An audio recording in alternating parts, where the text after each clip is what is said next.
Sweat dripped down Ezekiel's nose, catching the dim kerosene light before hitting the whiskey-stained floorboards. He didn't look at his daughter. He just stared at the handful of silver dollars slapped onto the bar. They were bidding on her like she was a prize heifer.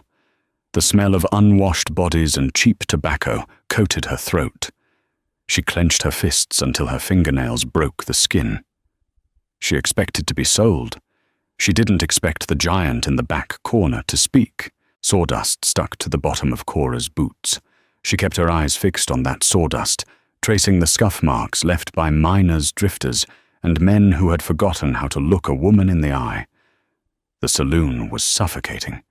Heat radiated from the iron belly of the stove in the corner, but Cora was shivering. Her father stood beside her. He smelled of sour mash and fear. $80! A voice rasped.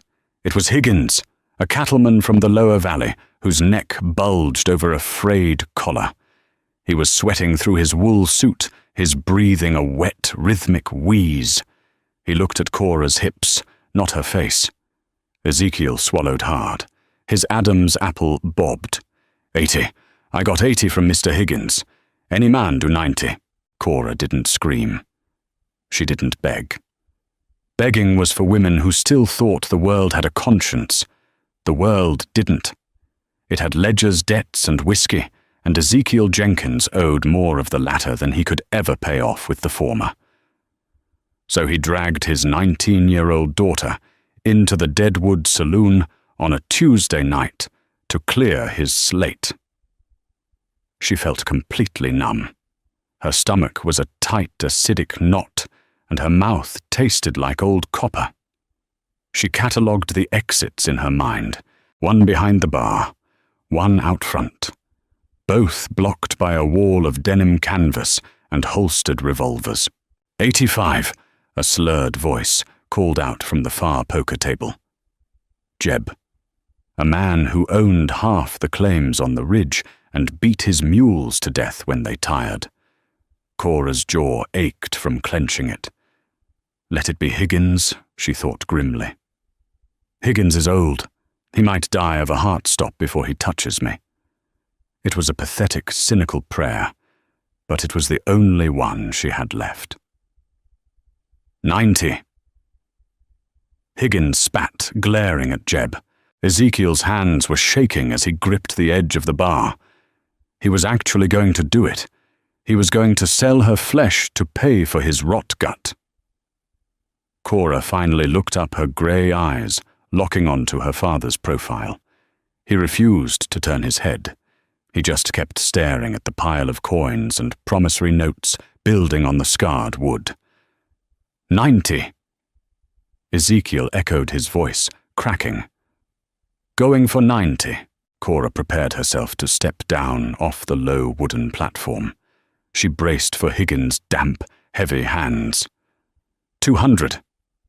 The voice didn't shout. It didn't have to. It was deep, resonant, and scraped with gravel. It cut through the murmurs and the clinking of glasses like a rusted saw blade.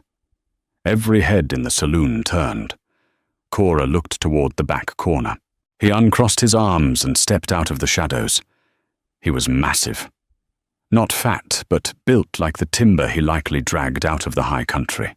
He wore a buckskin coat darkened with age and grease and a wide-brimmed hat pulled low. He smelled of wood smoke, raw earth, and pine resin. A thick, dark beard covered his jaw. Higgins bristled, his face flushing a deep, ugly violet. Who the hell are you? This is a cash transaction, mountain man. We ain't trading for pelts. The stranger didn't look at Higgins. He didn't look at Cora either. He walked straight to the bar, his heavy boots shaking the floorboards. He reached into his coat and pulled out a heavy leather pouch. He untied the rawhide string and upended it over the counter. Dull yellow stones tumbled out. Gold, raw, unrefined nuggets that landed with heavy, definitive thuds against the wood. The saloon went dead silent. The only sound was the hiss of the kerosene lamps. That's near $300 worth. the bartender whispered, his eyes wide. The mountain man looked down at Ezekiel. His eyes were dark, flinty, and completely unreadable. "Count it," he said. His tone wasn't a request. Ezekiel's trembling hands reached out, greedy fingers brushing the gold. He looked up at the giant, terrified but salivating. "You sold. To you, mister." The stranger finally turned his head and looked at Cora. She braced herself.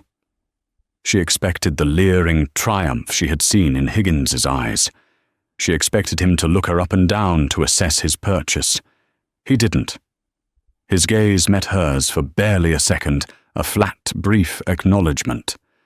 "Grab your coat," he told her. Cora's throat closed. She reached for the threadbare wool coat draped over the stool. She didn't look back at her father. She couldn't. If she looked at Ezekiel, she might find a whiskey bottle and smash it over his skull, and then this giant would probably hang her for it. She slid her arms into the fraying sleeves and followed the massive man out the swinging doors into the biting cold of the Colorado night. The air outside was razor-sharp, a stark contrast to the stale heat of the saloon. Cora took a jagged breath, the chill burning her lungs. He was already untying a massive roan horse from the hitching post. The beast snorted its breath, pluming in the moonlight. Attached to the saddle was a bedroll, an axe, and a rifle scabbard. It was a working man's rig, stripped of anything pretty. "What's your name?" he asked, his back still to her as he checked the cinch. "Cora," she said. Her voice sounded thin. Pathetic. She hated it. She cleared her throat and stood taller. "Cora Jenkins." "Wyatt," he replied, turning to face her. "Get on." He didn't offer a hand. He didn't try to touch her waist or hoist her up. He just stood back, giving her space. Cora grabbed the saddle horn, her knuckles turning white. Her boots were worn smooth on the soles, and she slipped twice on the stirrup before finally dragging her exhausted body up over the horse's wide back. She settled into the saddle, expecting him to swing up behind her and press his massive frame against hers. Instead, Wyatt took the reins and started walking. He led the horse by foot. He was taking her out of town, away from the sparse cluster of lights, and into the black jaw of the mountains. Cora gripped the saddle horn until her hands cramped. The panic she had repressed in the saloon began to thaw, dripping cold dread into her veins. Where was he taking her? He had paid $300 in raw gold. A man didn't drop that kind of fortune just for company. He was going to use her break, or probably leave her up in some snow-choked ravine when he got tired of her. The silence between them was agonizing. The only sounds were the crunch of Wyatt's boots on the frost-hardened mud, the rhythmic thud of the roan's hooves, and the distant howling of a coyote. "You don't have to walk," she blurted out. The words tore out of her before she could stop them. She was terrified, but the tension was worse. She needed to know what he was. Wyatt didn't stop walking. Horses tired, trails steep. That was it. No explanation. No leering comment about wanting to tire himself out. Just a practical fact. They walked for hours. The town vanished behind the ridge, and the temperature plummeted. The trees grew thicker, towering pines that blocked out the moonlight, casting them into deep, shifting shadows. Cora began to shiver violently. She pulled her thin coat tighter around her chest, her teeth chattering. Wyatt stopped. He tied the reins to a low branch and walked back toward her. Cora flinched instinctively, pulling her legs up, bracing for him to grab her and drag her down into the dirt. This is it, she thought. He couldn't wait until the cabin. He stopped beside the horse. He unbuttoned his heavy, grease-stained buckskin coat. Underneath, he wore a thick flannel shirt. Without a word, he tossed the heavy coat over her lap. It smelled overwhelmingly of him, old sweat, wood smoke, and leather. "Put it on," he said, turning back to untie the horse. "We got another mile. Cora stared at his broad back, shivering under the sudden weight of the coat. She slid her arms into the massive sleeves. It swallowed her whole, trapping the heat against her body. It was the warmest thing she had worn in years. She stared at the back of his neck as they continued up the steep incline. He was walking in freezing temperatures in nothing but a flannel shirt, just so his purchased woman wouldn't freeze. It made no sense. It scrambled her survival instincts. She knew how to deal with cruelty. Cruelty was predictable. She could hide from it, endure it, outlast it. But this gruff, silent accommodation, it terrified her. It made her feel off balance, like standing on a loose rock over a canyon. What was the trap? What kind of debt was he silently building that he would exact from her later? The cabin appeared suddenly out of the timberline. It was a low, sturdy structure built from massive peeled logs, tucked against the side of a granite outcropping. No windows faced the front. It looked less like a home and more like a fortress meant to withstand avalanches and grizzly bears. Wyatt stopped the horse near a small lean-to barn.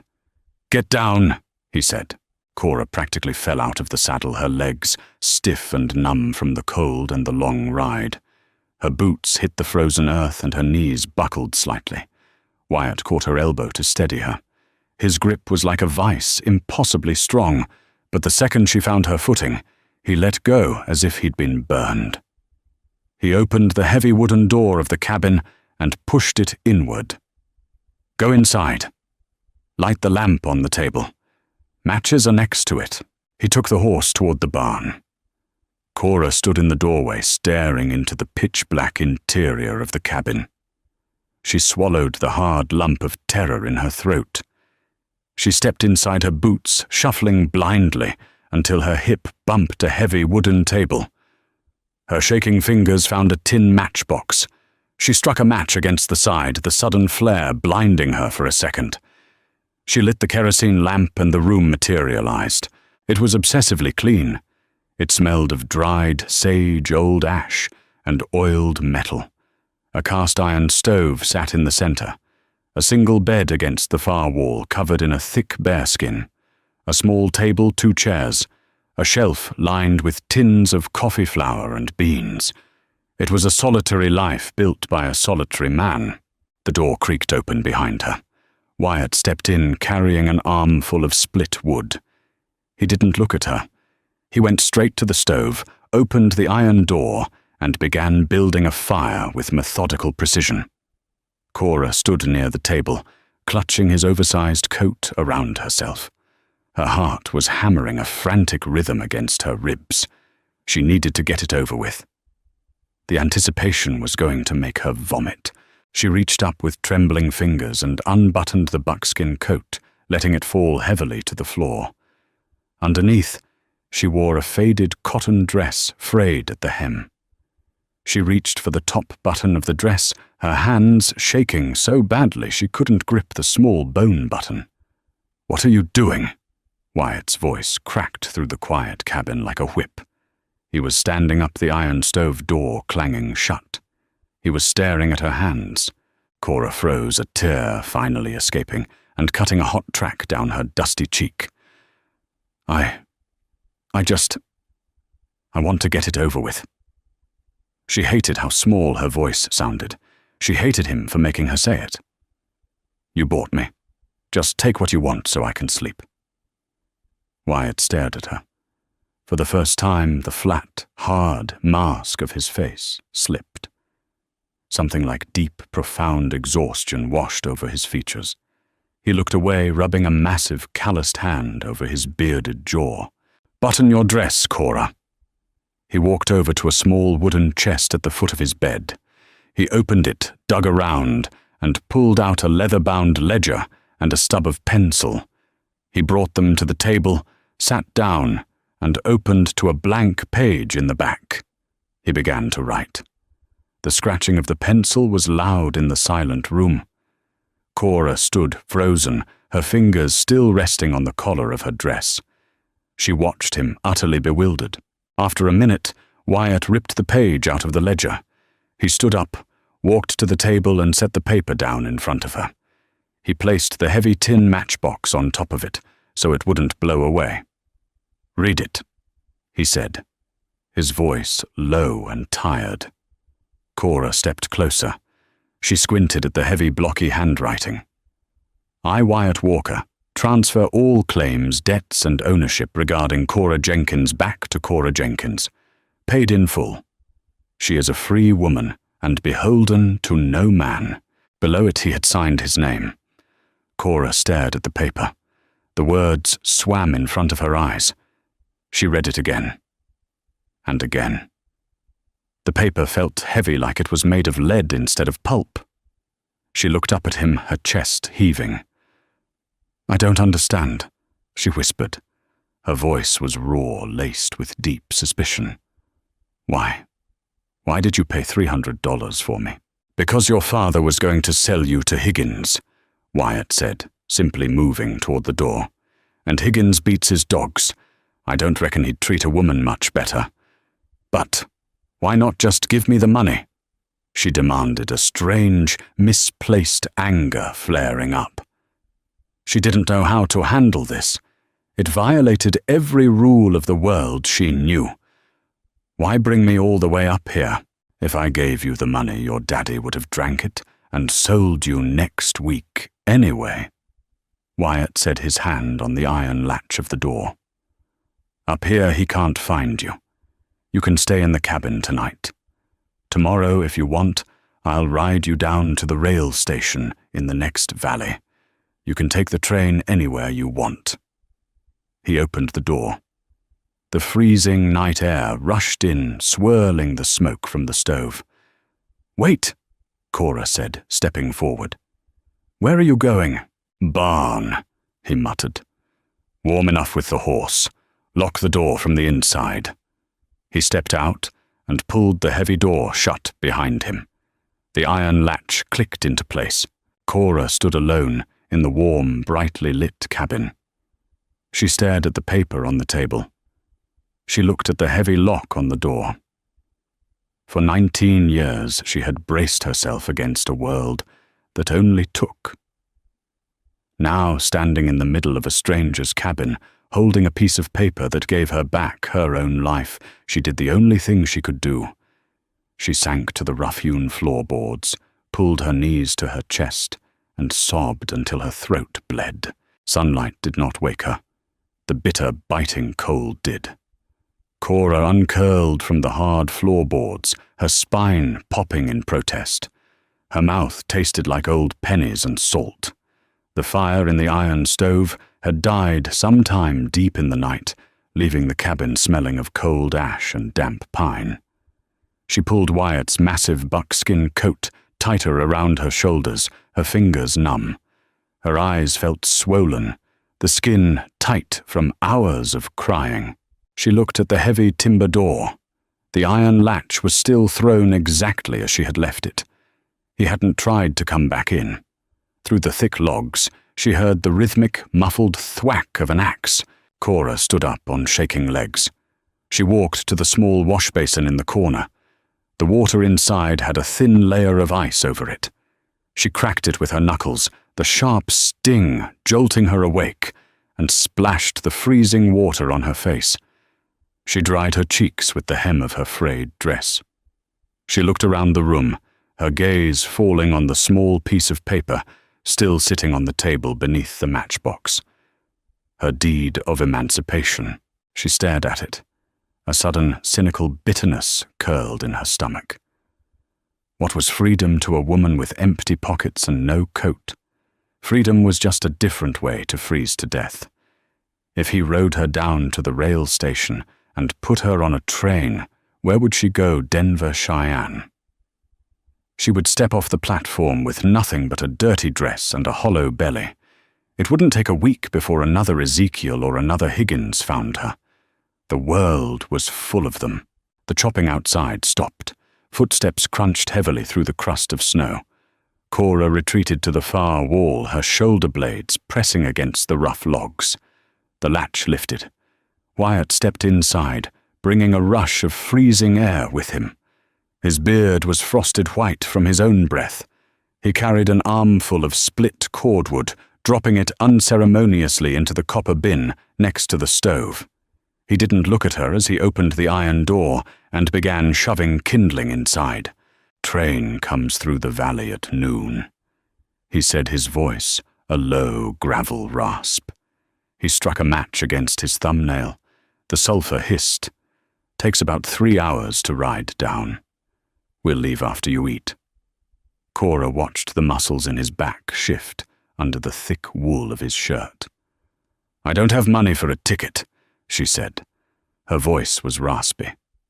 "I'll buy the ticket," Wyatt replied, watching the flames catch the dry pine bark. "And when I get off the train?" Cora asked, stepping away from the wall. The anger was back, a hot, protective shield over her terror. "What then? Do I eat snow? Do I sleep in an alleyway until some man offers me a warm bed for a price? Because that's what happens, mister. That's the real world." Wyatt slowly stood up. He finally turned to look at her. His eyes were shadowed beneath the brim of his hat, hard and tired. "You're a free woman, Cora. I bought your debt, not your life. You go where you want. I want to stay here." The words hung in the air, heavy and ridiculous. She immediately wanted to snatch them back. She was terrified of him. She was terrified of the isolation. But the terror of the known world, the saloons, the debts, the drunken hands in the dark, was worse. Wyatt's brow furrowed. "No." "Why not?" Cora challenged, her chin lifting. She stepped closer to the stove, desperate for the radiating heat. "You have a spare blanket. I can sleep on the floor. I'll work for my keep." "This ain't a boarding house," Wyatt said flatly. "Winter's setting in. We get snowdrifts 10 feet high. It ain't a place for a woman. I've survived worse than snow." Cora shot back, her voice shaking with an intensity that surprised her. "I know how to cook. I can mend clothes. I can skin a rabbit. You work outside. I'll keep the fire lit and the beans boiling. I'll work off the $300. Wyatt stared at her. He looked at the oversized coat she was wearing, the way it swallowed her frail frame. He looked at her bruised, exhausted eyes. For a long, agonizing minute, the only sound was the snapping of the new fire. "You don't owe me $300, he said finally. "The paper says paid in full. Then I'll work for my board." Cora insisted, her knuckles white, as she gripped the back of a wooden chair. "Just until the spring thaw. When the road's clear, I'll find work in a proper town. But if you send me out there right now, you might as well have left me in that saloon." Wyatt ran a calloused hand over his mouth. He looked around the small, cramped cabin. It barely had room for one soul, let alone 2. He exhaled a long, defeated breath. "Spring," he grunted. "Not a day longer." He turned his back on her and went to the shelf, pulling down a sack of coffee beans and a hand grinder. "Don't burn the beans," he muttered, tossing the heavy burlap sack onto the table in front of her. Cora stared at the sack.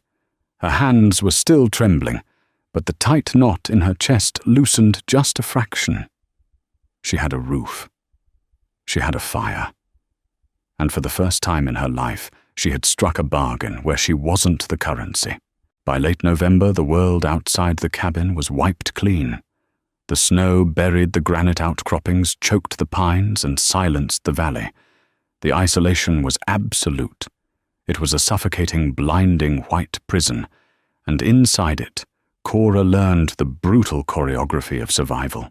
Her hands, once just rough from scrubbing saloon floors, became cross-hatched with new calluses and tiny stinging cuts. The cabin demanded constant feeding. Wood had to be hauled. Ash had to be shoveled. Snow had to be melted in large copper pots for drinking and washing. Wyatt was a ghost who occupied the same room. He left before the sun broke the horizon, checking trap lines and hunting in the deep timber, and he returned well after dark, smelling of frozen blood and wet wool. They barely spoke. Their conversations were strictly transactional. More firewood needed. Beans are soaking. Wind is shifting south. Cora preferred the silence, but it bred a dark, insidious paranoia in her mind. She kept waiting for the other shoe to drop. She kept waiting for the night he would drink too much of the whiskey he kept under the bed. She kept waiting for the look in his eyes to shift from tired indifference to hungry ownership. That was the rule of men. Ezekiel had taught her that. Higgins had confirmed it. Men did not provide warmth and shelter without extracting flesh as payment. She started sleeping with a heavy iron fire poker tucked beneath the woolen blanket on her pallet by the stove. One evening deep in December, the wind was howling like a wounded animal against the log walls. Cora was at the small table, trying to darn a massive hole in one of Wyatt's wool socks. The light from the single kerosene lamp flickered violently with every draught. Her fingers were stiff, and she kept missing the weave, jabbing the thick needle into her own thumb. She swore softly, sucking a bead of blood from her skin. Wyatt was sitting on the edge of his bed, oiling his Winchester rifle. The sharp chemical smell of gun oil cut through the scent of boiling stew.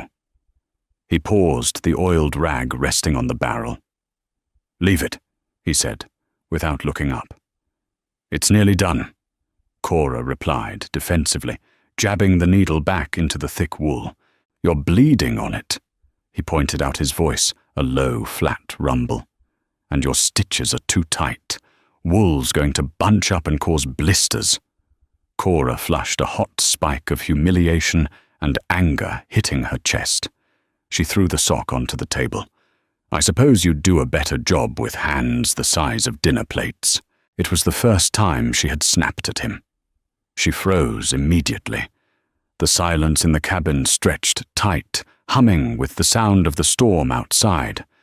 Her heart hammered against her ribs. She braced herself. She waited for him to stand up. She waited for the backhand, the harsh reprimand, the reminder of who owned the cabin and who was just a stray dog allowed inside. Wyatt didn't move. He didn't raise his voice. He calmly set the rifle down on the bedspread. He walked over to the table. Cora instinctively shrank back in her chair, her hand dropping toward her lap, where the fire poker usually rested. He didn't reach for her. He reached for the sock. He pulled a wooden chair out and sat heavily opposite her. His knees nearly brushed hers under the small table. He smelled of pine sap and leather. He picked up the needle, his massive scarred fingers dwarfing the tiny sliver of steel. "Watch," he said, quietly. He didn't lecture her. He just began to sew. His movements were slow, methodical, and surprisingly gentle. He wove the yarn in a loose cross-hatching pattern, pulling it just tight enough to close the hole without gathering the fabric. Cora stared at his hands. The knuckles were white with old scars. The nails were chipped and stained dark with dirt and grease. Yet they moved with a precise, quiet competence. "Where did you learn to do that?" she asked, the question slipping out before her cynical mind could stop it. "Army." Wyatt grunted, his eyes focused on the work. "You blow holes in your boots marching through Georgia. You learn to fix your socks, or you lose your toes to the rot." It was the most he had spoken about himself since the night he bought her. Cora watched the needle dip and pull. She felt a strange, unsettling contradiction blooming in her chest. She wanted to hate him. Hating him was safe. Suspicion was armor. But looking at this giant of a man patiently fixing his own sock because she was too clumsy to do it right, the armor felt heavy and useless. He tied off the thread, snipped it with a small knife from his belt, and tossed the sock back to her. "Loose weave," he repeated, standing up and walking back to his rifle. "Don't force the thread. Let the wool do the work." Cora sat alone at the table, her thumb throbbing. She looked down, at the perfectly mended sock. That night, for the first time in weeks, she didn't pull the heavy iron fire poker under her blanket.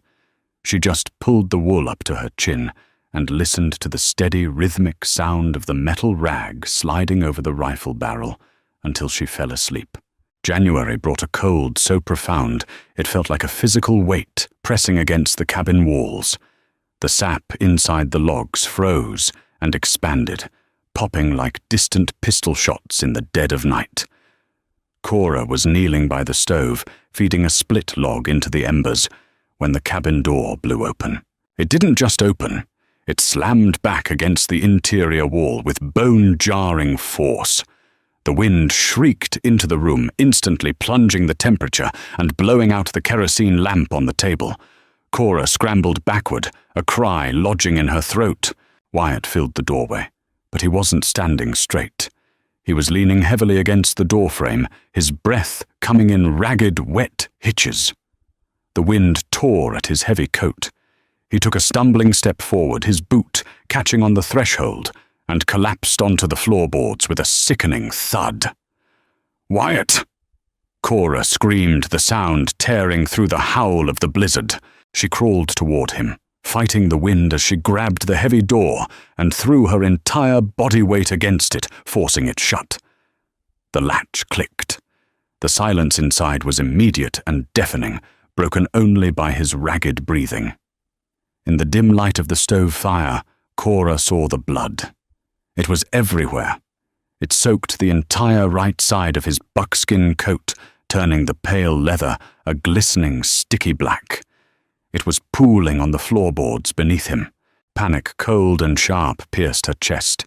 She dropped to her knees beside him. "Wyatt. Wyatt, look at me." He groaned, a low, animal sound of pain. His eyes were half closed, glassy and unfocused.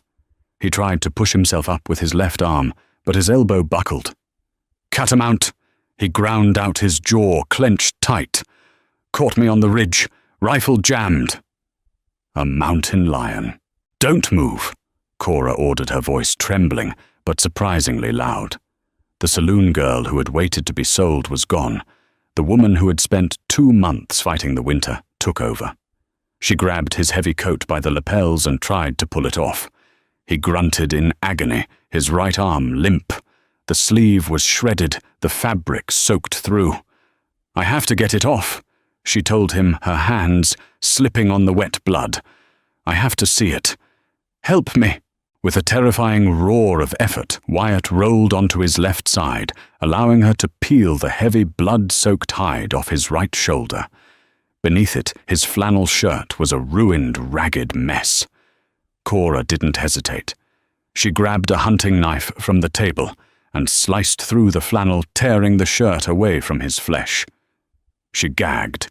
3 massive, jagged parallel gouges tore through the thick muscle of his right shoulder and bicep. The wounds were deep, the edges ragged, pumping thick, dark blood in rhythmic pulses down his arm. It hit an artery. Cora choked out terror, finally breaking her voice. "You're bleeding too fast." Wyatt's head rolled back against the floorboards. His face was chalk white beneath his beard. "Belt," he whispered, his eyes rolling up. "Tourniquet." Cora's hands moved frantically. She unbuckled the thick leather belt from his waist, dragging it free. She looped it around his upper arm, just below the shoulder, right above the deepest gouges. She pulled it with every ounce of strength she possessed, bracing her boot against his ribs for leverage. Wyatt let out a hoarse scream that rattled the iron stove. Cora clamped the belt down. The pulsating flow of blood slowed to a heavy seep. She sat back on her heels, gasping for air, her hands slick and red. "Needle." Wyatt rasped, his eyes squeezed shut, sweat pouring down his pale face despite the freezing temperature. "Whiskey." And the needle. Cora scrambled up. She found the whiskey jug under his bed, grabbing a clean rag and his sewing kit from the shelf. She dumped the supplies onto the floor beside him. She uncorked the jug with her teeth and poured a generous splash, directly over the open wounds. Wyatt's body violently convulsed. His left hand shot out, grabbing Cora's wrist with a grip that bruised bone. He didn't scream this time. He just ground his teeth until she thought they would shatter. "Let go!" she said, her voice shaking violently. "I have to sew it. You have to let go of my wrist." He opened his eyes. They were wild, dilated with agony and shock. He stared at her, his breathing ragged. Slowly, agonizingly, his fingers uncurled from her wrist. He dropped his hand heavily to the floor. "Do it," he breathed. Cora threaded the thick, curved suturing needle with shaking hands. She had mended clothes. She had gutted rabbits. She had never pierced human flesh. She pressed her left hand against his massive bicep to steady it. His skin was freezing cold, clammy with shock. She took a breath, held it, and drove the needle through the ragged edge of the deepest laceration. Wyatt flinched, a violent shudder ripping through his massive frame, but he stayed silent. "I'm sorry," Cora whispered, tears of sheer adrenaline blurring her vision. She pulled the thick thread through, tying it off. I'm sorry." "Don't talk," he grunted, his eyes fixed on the ceiling rafters. "Just stitch." She worked for what felt like hours. The cabin was silent, except for the crackle of the stove and Wyatt's wet, forced breathing. The metallic copper smell of blood filled the small room, thick and nauseating. As she moved down, his arm wiping away the blood with the rag to see the next tear, she noticed the other scars. The skin of his chest and shoulder was a map of old violence. Burn marks, puncture wounds, a long, puckered slice that looked like it had been made by a bayonet. He wasn't just a mountain man hiding from the world. He was a man who had been chewed up and spat out by it, just like her. She pushed the needle through the last tear, her fingers aching and cramped. She tied the final knot and cut the thread with the knife. She collapsed back against the leg of the table, her entire body shaking uncontrollably. Her hands, her dress, the floorboards, everything was painted in his blood. Wyatt slowly turned his head to look at her. His face was a mask of sheer exhaustion, the lines around his eyes etched deep with pain. "Reckon I'm beholden to you now," he whispered, a grim, humorless attempt at a joke. Cora looked at him. She saw the sweat on his brow, the vulnerability in his dark eyes, the terrifying fragility of this giant man who had bought her life for $300 in gold. "You don't owe me a damn thing," she said, her voice rough, wiping a bloody hand across her forehead. "Just don't die on my floor. I don't know how to dig a grave in frozen dirt." Wyatt held her gaze for a long moment. A tiny, almost imperceptible softening happened around his eyes. He didn't say anything. He just slowly nodded, closing his eyes and let the darkness take him. Cora sat on the floor, listening to his shallow breathing, watching the blood dry on her hands. The cynical, terrified girl who had walked into the cabin 2 months ago was gone. In her place was something harder, something raw and inextricably bound to the wounded man bleeding on the floorboards. Fever took him on the second day. It crept into the cabin like a noxious gas, turning Wyatt's skin from pale and clammy to a radiating dry heat that seemed to bake the air around him. Cora sat on the floor beside his pallet, her knees bruised from the hard wood, dipping a torn strip of her only petticoat into a basin of cold water. She wrung it out, the fabric grey and thin, and pressed it against his forehead. He thrashed a violent, uncoordinated movement that sent a fresh wave of panic through her chest. "Hold still," she hissed, though she knew he couldn't hear her. His eyes were open, but unseeing tracking shadows dancing on the log ceiling. He muttered in a language of delirium broken sentences about artillery fire, blinding smoke, and a man named Dawson who wouldn't get up. The stench of the infection was a living thing in the small room. It smelled sour, like spoiled meat and stagnant mud. Every time Cora unwrapped the leather belt and peeled back the stiffened, blood-rusted bandages to clean the deep catamount gouges, her stomach heaved. The flesh around the coarse black thread she had used to sew him shut was angry and swollen, weeping a thin yellow fluid. She boiled water relentlessly on the iron stove, scrubbing her raw hands with lye soap until the skin cracked and bled, desperate to keep the rot from spreading down his arm. He was dying. She knew the arithmetic of the frontier. A man didn't lose that much blood, take on that kind of fever, and wake up. Cora leaned her back against the rough bark of a log wall, her exhausted body sliding down until she was sitting flat on the floorboards. She pulled her knees to her chest. Outside, the January blizzard still raged, a relentless, howling wall of white that entombed them. If he died, she was dead too. She couldn't chop enough wood to keep the stove burning. She couldn't drag his massive body out into the snow to bury him. She would be trapped in this wooden box with a corpse until the cold or starvation finally claimed her. She looked at him. His chest heaved with shallow, rattling breaths. The thick, dark beard was matted with sweat. "Don't do this," she whispered into the empty room. Her voice was raspy, stripped of its usual cynical armor. "You bought me. You dragged me up this mountain. You don't get to just leave me here." He shifted a low groan, vibrating in his throat. His left hand, the good one, blindly grasped at the air, his thick, calloused fingers curling in distress. Cora didn't think. She crawled back to his side and took his hand. His grip was weak, trembling completely, unlike the bone-crushing strength he usually possessed. She held it tightly in both of hers, grounding him. She sat there for hours, the fire in the stove slowly dying down to red embers, her thumb tracing the deep, white scars across his knuckles. She hated that she cared. She hated that her survival was tethered to a man again. But as the long night stretched into an agonizing dawn, she realized with a cold, sinking clarity that her terror wasn't just about freezing to death alone.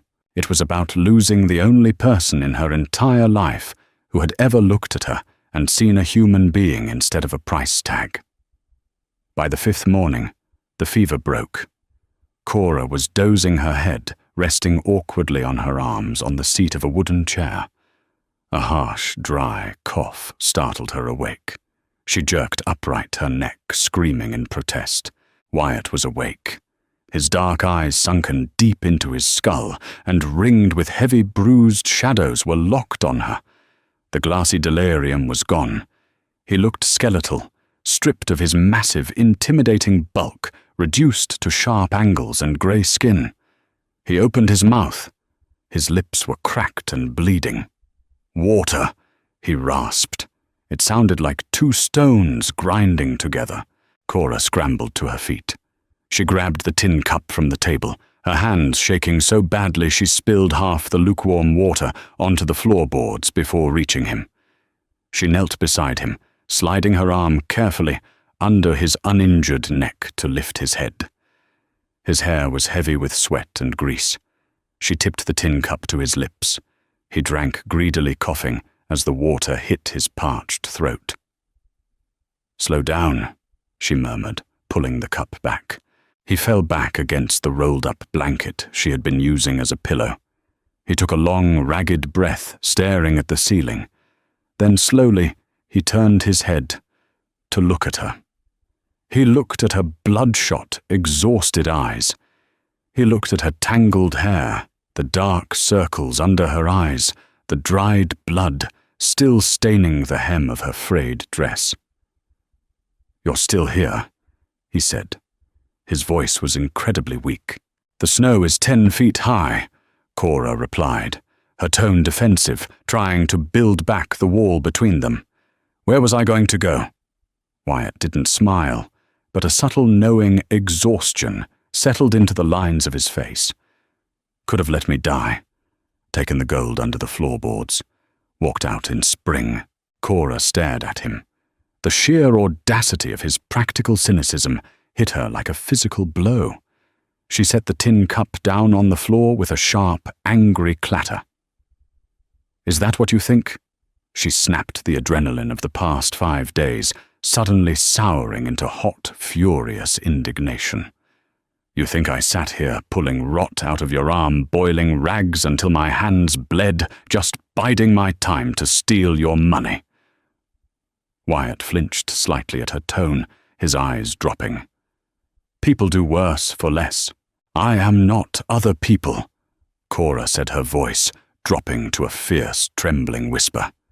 She leaned closer to him, her grey eyes flashing. "And I don't want your damn gold. I just wanted you to wake up."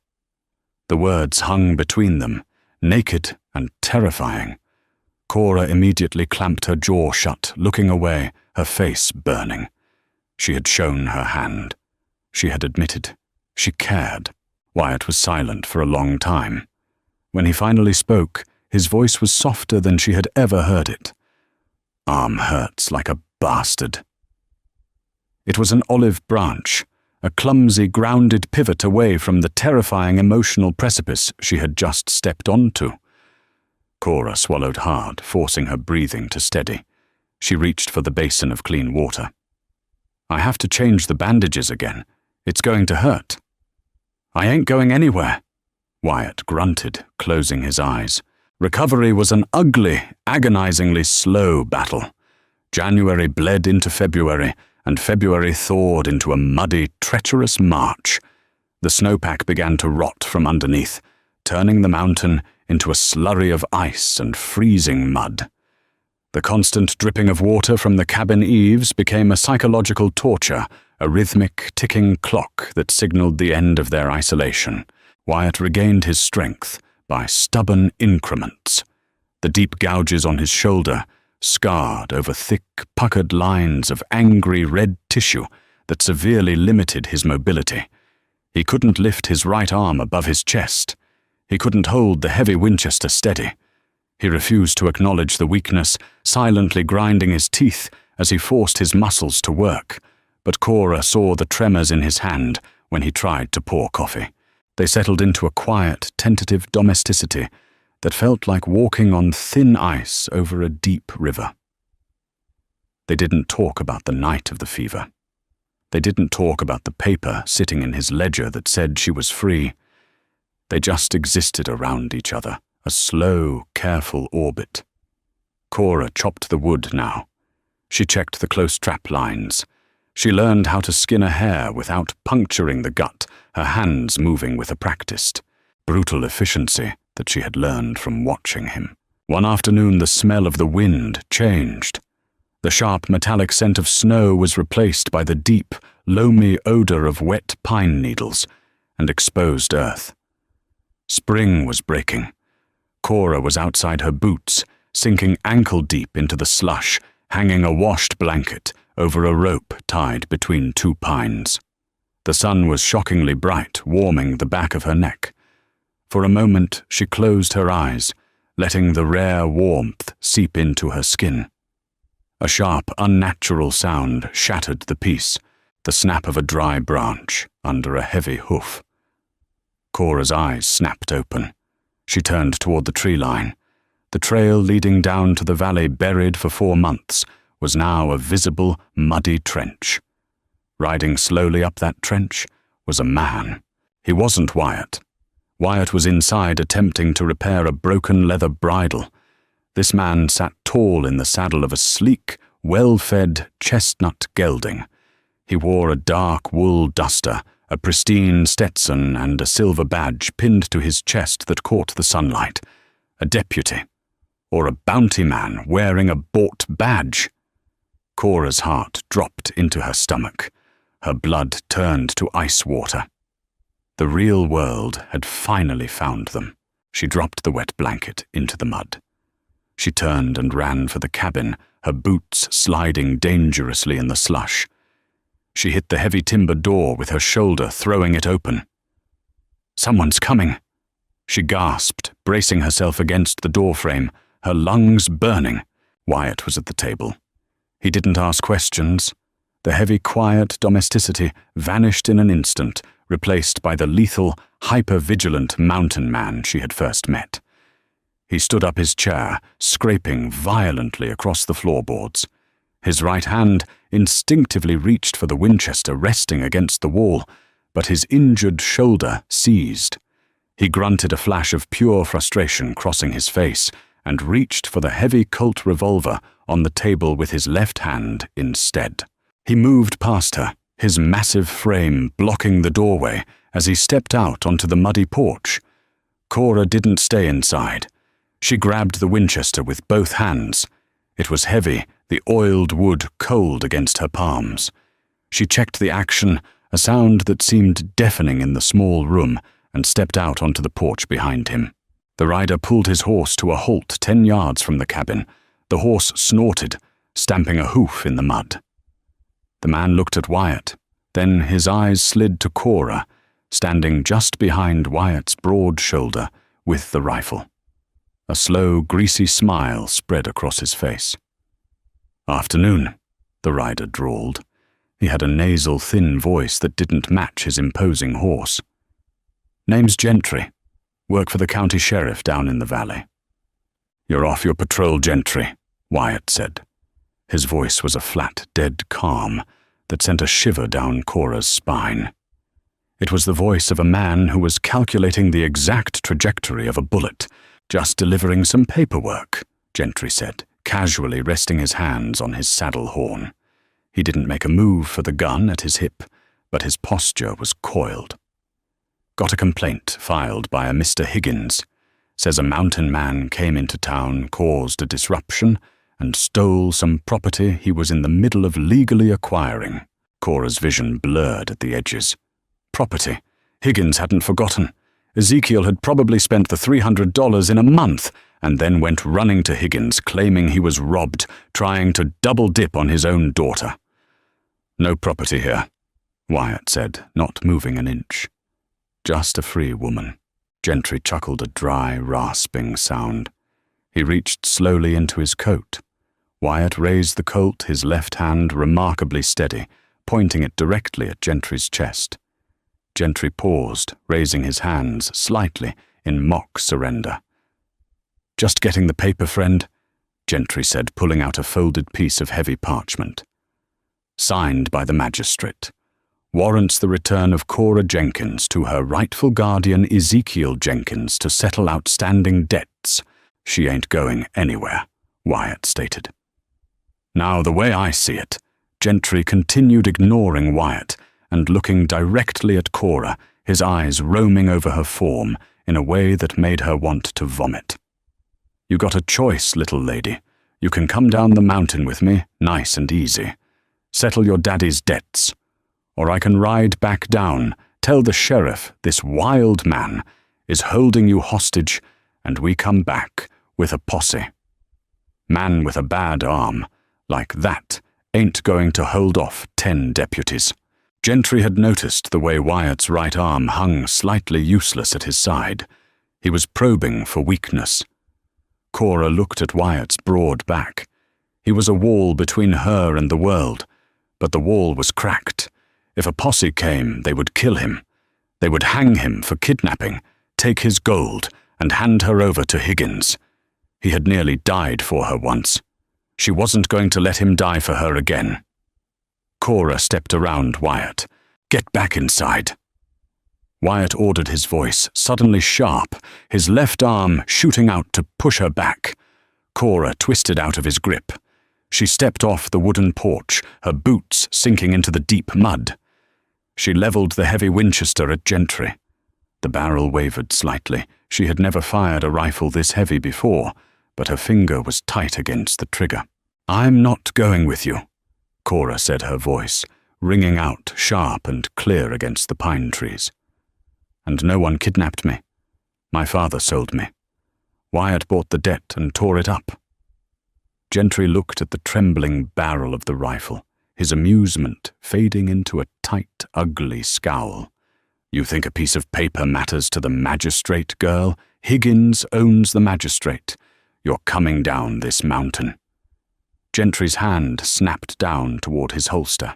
He was fast, but he didn't account for Cora's absolute cynical desperation. She didn't aim. She just pulled the trigger. The Winchester roared, the recoil slamming into her shoulder like a mule kick. The blast was deafening. She missed Gentry entirely. The heavy point, .44 caliber slug, tore through the air an inch past the horse's ear, splintering the bark of a pine tree behind them. The horse panicked. It reared up violently, a terrifying scream ripping from its throat, its hooves thrashing the air. Gentry, half-drawn and off-balance, was thrown hard from the saddle. He hit the freezing mud with a sickening thud, the wind knocked out of his lungs in a sharp gasp. The horse spun and bolted back down the trail, its hooves throwing thick clumps of mud. Gentry scrambled in the slush, choking for air, his hand frantically grabbing for his dropped revolver in the mud. A heavy boot slammed down onto Gentry's wrist, pinning it into the ice. Wyatt stood over him. He pressed the barrel of the Colt directly against the bridge of Gentry's nose. Wyatt's face was devoid of anger, devoid of fear. It was just a cold, terrifying emptiness. "She told you she ain't going," Wyatt whispered. Gentry lay frozen mud, coating half his face, his eyes wide with stark terror, staring up at the gun barrel. "All right," he choked out, his chest heaving. "All right, mister, I'm just doing a job." "Your job is done," Wyatt said. He reached down with his injured right hand, wincing slightly as the muscles strained and yanked Gentry's revolver out of the mud. He tossed it into the deep snowpack off the trail. "Walk back down the mountain. Tell Higgins if he sends another man up here, I won't let her shoot first. I'll just send him back in pieces." Wyatt stepped back. Gentry scrambled to his feet, slipping twice in his panic. He didn't look back. He started half running, half stumbling down the muddy trail, chasing the tracks of his spooked horse, until he disappeared behind the first bend of pines. The silence rushed back in, heavy and thick with the smell of burnt gunpowder. Cora stood in the mud, the rifle hanging heavy in her arms. Her shoulder throbbed with a dull, vicious ache. Her entire body was shaking with adrenaline, her teeth chattering so hard she couldn't speak. She stared down the empty trail. Wyatt slowly lowered his pistol. He looked at her. He saw the violent tremors racking her small frame. He stepped toward her, taking the heavy rifle from her slick hands. "You missed," he said quietly. Cora looked up at him. Tears of sheer, terrifying relief spilled over her lower lashes, cutting hot tracks through the dirt on her cheeks. "I didn't aim for the horse." A low rumbling sound came from Wyatt's chest. It took Cora a second to realize what it was. He was laughing. It was a rusty, unused sound, lacking humor, but rich with a profound, shared understanding. He didn't say anything else. He just reached out his massive left hand, wrapping gently around her trembling shoulder, and pulled her out of the mud, guiding her back into the cabin. That night, the cabin was suffocatingly warm. The fire in the stove crackled with dry pine. Cora sat at the table, a rag soaked in hot water pressed against her bruised right shoulder. The adrenaline had completely faded, leaving behind an exhausting hollow ache in her bones. She looked at Wyatt. He was sitting on the edge of his bed, the ledger open on his lap. He had a pencil in his left hand, the stub scratching slowly against the rough paper. "What are you doing?" she asked, her voice quiet in the dim light. "Calculating," Wyatt grunted, not looking up. "Train's running again. Tracks are clear past the gorge. I got enough gold left under the floorboards to buy you a ticket all the way to San Francisco. Get you out of the territory. Higgins won't track you across 2 states." Cora froze. The wet rag slipped from her shoulder, landing on the table with a soft slap. He was sending her away. After everything, after the fever, after the blood, after standing in the mud with a rifle to defend her own life alongside him, he was still clinging to his damned ledger. He was still trying to balance the books and discharge his debt. A quiet, furious heartbreak swelled in her throat. She stood up. The wooden chair scraped loudly. "I'm not going to San Francisco," she said. Wyatt stopped writing. He stared at the page for a long moment before slowly closing the leather book. He finally looked at her, his eyes unreadable shadows beneath his brow. "You can't stay here, Cora. Gentry won't be the last. Higgins is a stubborn bastard. It ain't safe. Nowhere is safe," Cora snapped, pacing the short distance between the table and the stove. "You think I'm safe in a city alone? A woman with no family and a pocket full of someone else's gold. It's just a different kind of wolves." "Wyatt." "You're a free woman." He repeated the phrase, sounding tired, worn out. "Am I?"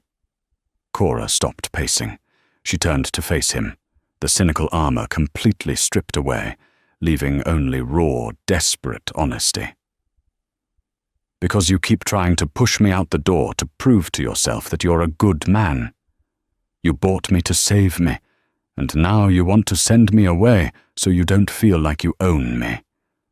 But you never asked me what I want." Wyatt stood up slowly.